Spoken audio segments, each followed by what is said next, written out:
ওয়ালাইকুম রহমতুল্লাহ বরকাতু। প্রিয় দর্শক, আশা করি ভালো আছেন। শুভেচ্ছা নিরন্তর। বেশ কিছু টুকরো সংবাদ নিয়ে আলোচনা করব। প্রথমত একটা ফেসবুক পোস্ট থেকে আমরা আপনাদেরকে পড়ে শোনাচ্ছি। পটুয়াখালী বাউফলের কনকদিয়া ইউনিয়ন জামাতের আমির মাওলানা আব্দুল করিমকে জামাতের অফিসে এসে হুমকি ও অকথ্য ভাষায় গালিগালাজ করেছে বিএনপি শ্রমিক দলের নেতা হাসান সিপাহী।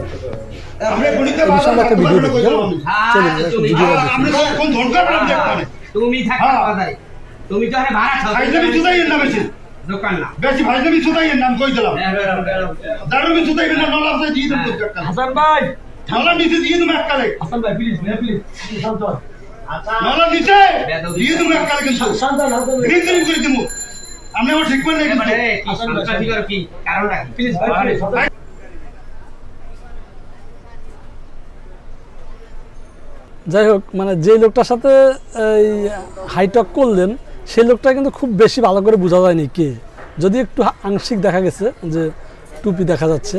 তো এখানে হেডলাইনটা এরকম যে জামাতের একজন স্থানীয় নেতার সাথে এমন দুর্ব্যবহার করা হয়েছে। এই গেল একটা বিষয়। আচ্ছা, আরেকটা ভিডিও আপনাদেরকে আমি দেখাই। সেটা হলো যে এই জাবিতে ছাত্র দলের মিটিংয়ে বা ছাত্র দলের প্রোগ্রামে জোর করে সাধারণ ছাত্র নেওয়া হচ্ছে। এমন একটা ভিডিও আমার হাতে আসছে। এই ভিডিওটা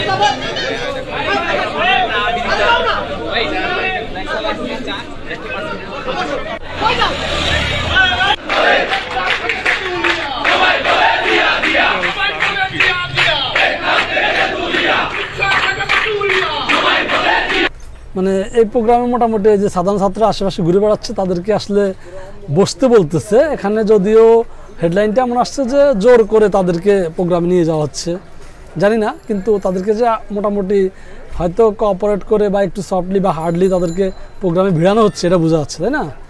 আচ্ছা, এই ভিডিওটা মূলত ওই যে গতকালকে কোনো এক বিয়ের অনুষ্ঠান থেকে আমাদের এক নেতাকে ছাত্ররা ধরে এনেছিল সেই প্রোগ্রামের।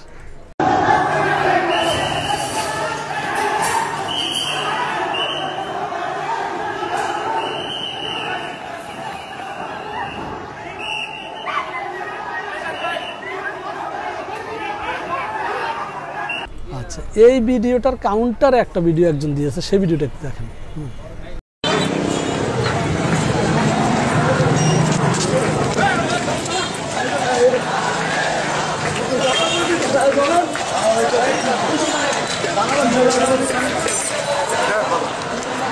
জানাজারও তো ছিল, জানাজারও তো ছিল।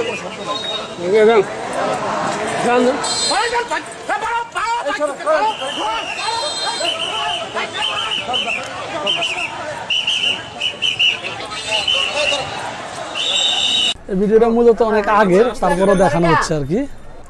আপনারা জানেন যে দেব চৌধুরী এই ক্রিকেট মানে ক্রীড়া সাংবাদিক, মানে মোটামুটি খুবই একজন ভালো সাংবাদিক। আমি খুব পছন্দ করতাম এই সাংবাদিকটাকে, মানে ক্রীড়া সাংবাদিক হিসাবে খুবই ভালো, উনি বিশ্লেষণটা খুবই সুন্দর। তো উনি ধর্মান্তরিত হয়েছে।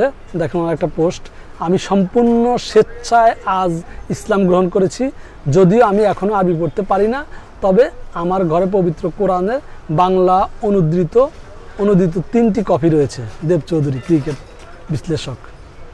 আরেকটা পোস্ট আছে ওনার, সেই পোস্টে এই কথা লিখেছে, আমি আজ নিজ উদ্যোগে মুসলিম হচ্ছি। আমি আরবি পড়তে পারি না, কিন্তু আমার রুমে 3টি বাংলা ট্রান্সলেটেড কোরআন শরীফ রয়েছে। দেব চৌধুরী আর ইসলাম গ্রহণ করার একটা ভিডিও, মূলত ধর্মান্তরিত হওয়ার যে ভিডিওটা আমরা একটু দেখবো। দেখেন, আমরা এখন আনুষ্ঠানিকভাবে আমরা এখন শাহাদা পাঠ করব ইনশাআল্লাহ। আমি যেটা বলবো আপনি সেটা ইনশাআল্লাহ বলার জন্য চেষ্টা করবেন। আপনি বলেন, আশহাদু আল্লা ইলাহা ইল্লাল্লাহু ওয়াহদাহু লা শারীকা লাহু ওয়া আশহাদু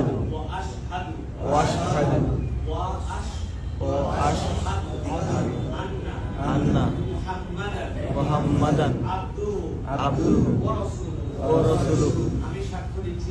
আমি সাক্ষ্য দিচ্ছি যে আল্লাহ ছাড়া কোনো ইলাহ নাই, রব নাই, মালিক নাই, মালিক নাই, মুহাম্মদ মুহাম্মদ সাল্লাল্লাহু আলাইহি সাল্লাম সাক্ষ্য দিচ্ছি যে তার রাসূল এবং বান্দা। বান্দা। আলহামদুলিল্লাহ। আলহামদুলিল্লাহ। তাকবীর।